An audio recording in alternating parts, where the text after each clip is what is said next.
У одного человека спрашивают: почему ты построил дом на берегу этой реки? Тот отвечает: мне хочется наслаждаться красотой природы этой местности. Он потратил большие деньги на постройку дома именно на том месте, для ухода за домом тратит немалые деньги, каждый год ездит туда.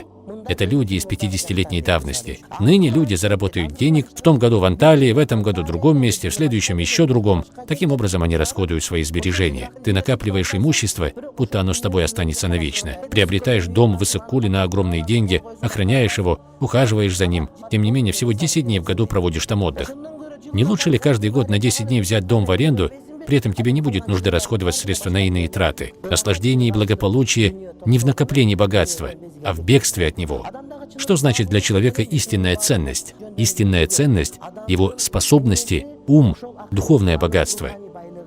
Это те самые вещи, что имеют ценность, по мнению неверующего общества. Для верующего самое главное богатство – праведность.